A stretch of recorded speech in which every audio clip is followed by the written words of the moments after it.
చదువుతో పాటు వృత్తి విద్యా కోర్సులపై దృష్టి సారించాల్సిన అవసరం ఉందని ప్రముఖ హాస్య నటుడు గుండు హనుమంతరావు విద్యార్థులకు సూచించారు.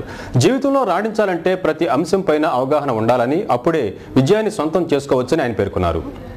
కొత్తపేటలోని ఎస్కేఏ పీవీవీ హిందూ మహిళా జూనియర్ కళాశాలలో 40 రోజుల పాటు ఉపాధి కోర్సుల్లో ఇచ్చిన ఉచిత శిక్షణ ముగింపు సందర్భంగా కళాశాలలో ఏర్పాటు చేసిన సభకు సినీ హాస్య నటుడు గుండు హనుమంతరావు ముఖ్య అతిథిగా విచ్చేశారు. వృత్తి విద్యా కోర్సుల్లో ఎన్నో ఉద్యోగ అవకాశాలు సిద్ధంగా ఉన్నాయని ఈ సందర్భంగా ఆయన పేర్కొన్నారు. జీవితంలో రాణించాలంటే ప్రతి అంశంపైన అవగాహన ఉండాలని, అప్పుడే విజయాల్ని సొంతం చేసుకోవచ్చని వివరించారు. తెలుగు భాష తీయనిది అని, అయితే పొల్లులు ఒత్తులు ఎక్కువగా ఉంటాయని అన్నారు. తప్పులు లేకుండా చిన్నతనం నుంచే వాటిని అలవర్చుకుంటే భాషపై పట్టు సాధించవచ్చని పేర్కొన్నారు. ఆంగ్ల భాషపై మోజుతో తెలుగులో తప్పులు రాయడం, పలకడం సరికాదన్నారు.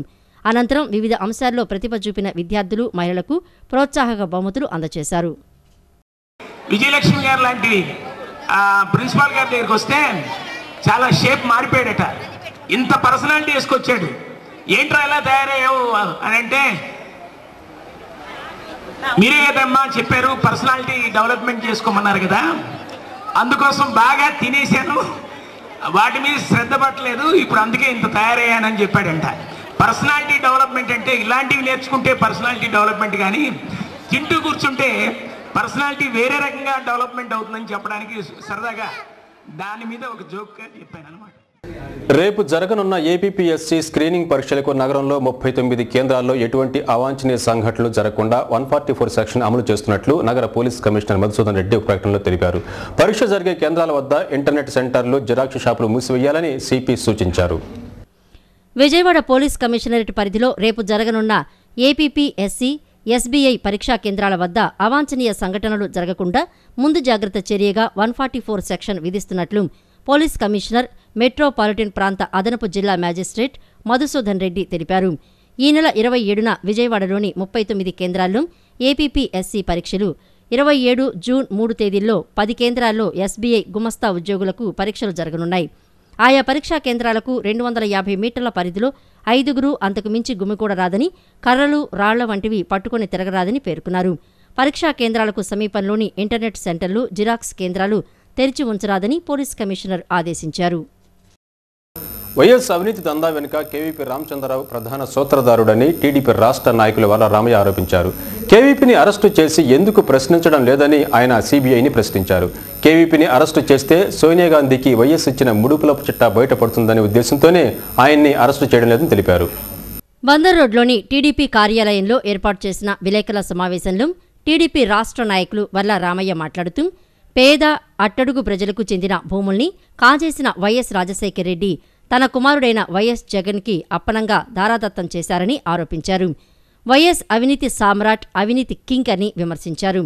వైఎస్ చచ్చి బ్రతికాడని, లేకుంటే అందరికంటే ముందే అరెస్ట్ అయ్యేవారని జోస్యం చెప్పారు. వైఎస్ అవినీతి దందా వెనుక కేవీపీ ప్రధాన సూత్రధారుడని, కేవీపీని సీబీఐ ఎందుకు అరెస్టు చేయటం లేదని ప్రశ్నించారు. కేవీపీని అరెస్టు చేస్తే సోనియా గాంధీకి వైఎస్ ఇచ్చిన ముడుపుల చిట్టా బయటపడుతుందనే భయంతోనే కేవీపీని అరెస్టు చేయటం లేదా అని సీబీఐని, కాంగ్రెస్ ప్రభుత్వంపై ఆయన ధ్వజమెత్తారు. కేవీపీ రామచంద్రరావు గారు రాజశేఖర్ రెడ్డి ముఖ్యమంత్రిగా ఉన్నప్పుడు పాల్పడిన అవినీతే కదా ఈ రోజున రాష్ట్రానికి ఇంత దుర్గతి తీసుకొచ్చింది. మీరు ఆత్మగా ఉన్నారు, మీకు అన్ని విషయాలు తెలుసు. రాజశేఖర్ రెడ్డి అనే వ్యక్తి తన ముఖ్యమంత్రిత్వాన్ని అడ్డు పెట్టుకొని కోట్లాది రూపాయలు అవినీతికి పాల్పడి తన కుమారుడికి ఆ కోట్ల రూపాయలు దఖలు చేసింది నిజము కాదా చెప్పండి, ఆత్మగా ఉన్న రామచంద్రరావు గారని మేము అడుగుతున్నాం. అందుకే నేను మరొకసారి అంటున్నా, రాజశేఖర్ రెడ్డి గారు చచ్చిపోయి బతికిపోయినాడు. లేకపోతే ఈ రోజున మోపిదేవి వెంకటరమణ కంటే ముందు ఆయన అరెస్ట్ అవ్వాలి, ఆయన జైలుకి వెళ్ళాలి. ఈరోజు లైఫ్ స్టైల్లో వచ్చిన టిప్.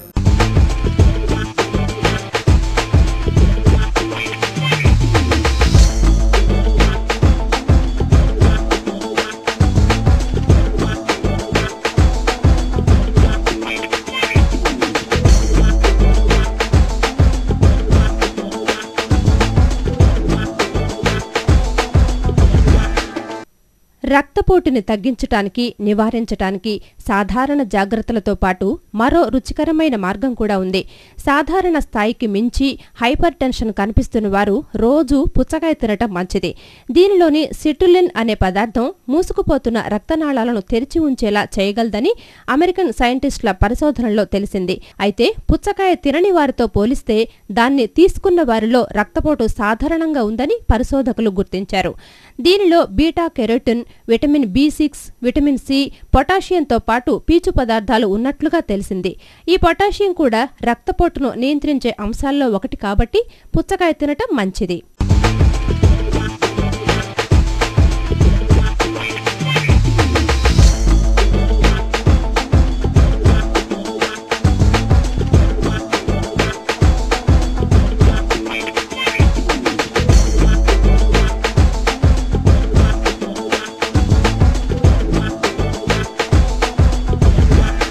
వార్తలు ముగించే ముందు ముఖ్యాంశాలు మరోసారి.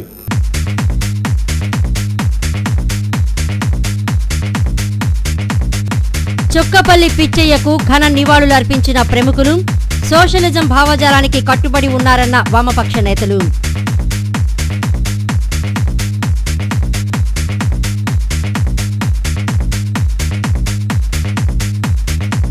వైఎస్ అవినీతి దందాకు సూత్రధారి కేవీపీ. టీడీపీ రాష్ట్ర నేత వర్ల రామయ్య ఆరోపణ, కేవీపీని అరెస్టు చేసి సీబీఐ విచారణ సాగించాలని డిమాండ్.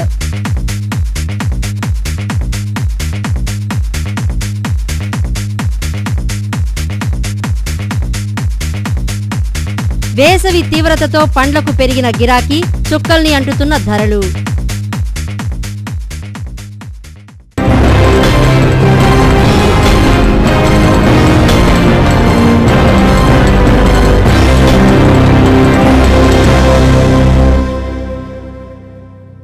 ఈ వార్తలంతటితో సమాప్తం. నమస్కారం.